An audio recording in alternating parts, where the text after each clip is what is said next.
Hello, Rex. Yo, what's up? How you doing? This is Dustin from KMSU. Hey, Dustin, very nice to meet you, man. Nice to meet you as well. I'm here with my co-host, Ton. Hey, man, how you doing? Hey, how are you? I'm excellent. I'm glad to get you on the line here. Right on, man. It's beautiful. Minnesota boys. Yep. That's what Right it is. on. So if you're ready, we got a few questions for you. Let's go. All right, well, if you can, I guess previously we had Terry Glaze on our show, and we were wondering if you could kind of tell us a little bit about when the band kind of transitioned from Terry to Phil with Pantera. And We got rid of Terry. We got Philip in the band, and everything just clicked like a brand new charm bracelet. Everything just went, the same taste in music, and Phil brought in a bunch of different stuff that, that was a little more aggressive, and that's exactly the place we wanted to go. yeah, it seems like it definitely, obviously changed from that glam style. Can you talk to us a bit about, like, what the recording process was like and writing, I guess, even when Phil showed up? I mean, it seems like... Basically, it was just a natural progression of us. You got to remember we were still very young, at the very start of that. With those 4 records that we did put out, and Philip came in, we had most of the material written as far as power metal went, and we just man, those days when Philip got in the band, it seemed like it went it went faster. It seemed like in our minds, and we did, started to do the demos for Cowboys from Hell, and the rest is history, as they say. Yeah, can you tell us a little bit about sort of the atmosphere on tour? I mean, can you tell us maybe a favorite road story or what your memories were? It was, I'll put it this way. If I had to tell every story, I don't have enough breath, you don't have enough ear. It was a neurotic roller coaster, is the way I like to put it. A neuro roller coaster. It was crazy, man. We were young men having fun out there and doing what we did, which was just play the baddest music, baddest metal we could possibly come up with, Yeah, when you say baddest metal, you guys were such a force around the 90s. Was there ever any conscious effort from you guys to sort of out-metal other bands, like the Metallicas or the Megadeths? Or? Well, yes. I mean, I think we didn't consciously do that, but, we wanted to be the best that we possibly could be.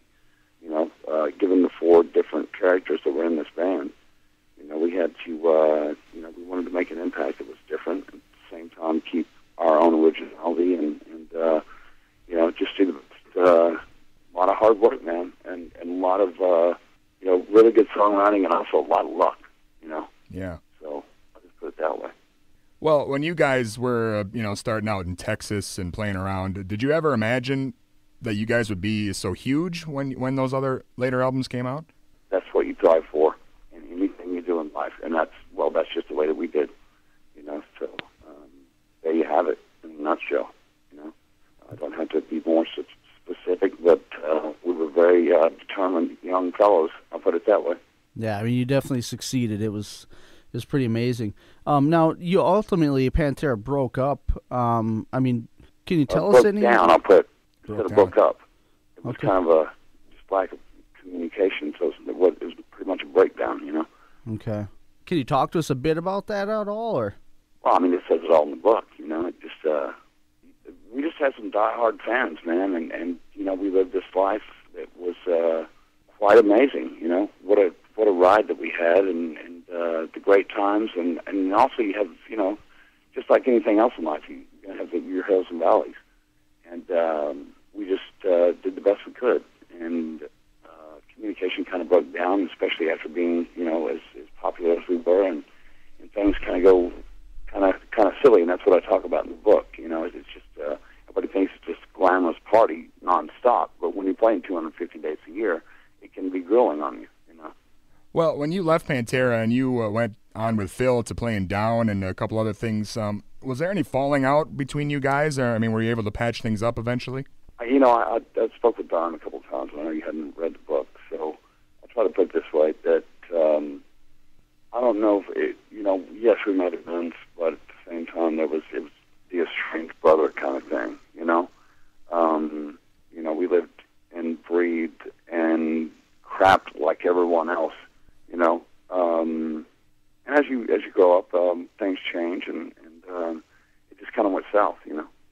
Well, can you give us some of your thoughts on where you were when you heard about Dimebag being killed, and maybe your thoughts on that? It, man. That's really I'll leave that to the reader, you know. But I'll just say that it was very tragic, and took me a long time to get over. Well, yeah. It's. Do you have anything else you want to talk to us about with your new book? We see it here. It looks awesome. It's my interpretation of what went down with the story. You know, this guy approached me, and I decided to write a book. You know, just kind of tells about the years and all the great times that we had and all that kind of stuff. So, you know, when you start pick it up, I don't think you're gonna want to stop. You know, it's a hell of a ride, man. Yeah, for sure. One that we had, you know, it's not about the bad times. You know, people want to take that out of context, and you know, it's about the good times, really. You know, but it talks about everything in between. So it's just one of those. You know, it's life, and we move on down the line. You know, I'm really happy doing what I'm doing now with my new band, Kill Devil Hill, with Vinny Appice from Black Sabbath and Heaven and Hell, and these other two cats out of L.A. Mike Zavon and Dewey Bragg, and we have a new record coming out. If y'all like to talk about that. Yeah, that's we were going to ask you what you had upcoming, but that sounds awesome. That band obviously is probably going to rock. This book seems like it's definitely going to be cool. I got to tell you, Rex, I'm a pretty huge Pantera fan. I'm younger, but I remember I actually got Pantera albums for Christmas from my mother for like 3 years in a row, and it was awesome. My mom let me have, I called it Pantera Christmas for like 3 years, and it just was, it was awesome. So it's, I'm a huge fan. I can't wait to read the book. So I'm really happy to have you on the show here. Any other upcoming projects or final thoughts you want to leave us with? Well, no, I'm just moving down the line, and I thought it was time to go ahead and, kind of speak my truth about what my life was before and what it is now. And now it's all about this Kill Devil Hill. It's just my musical journey, and we have a record coming out probably end of August or early September. It's co-produced by Jeff Pilson. We're working in his studio in L.A.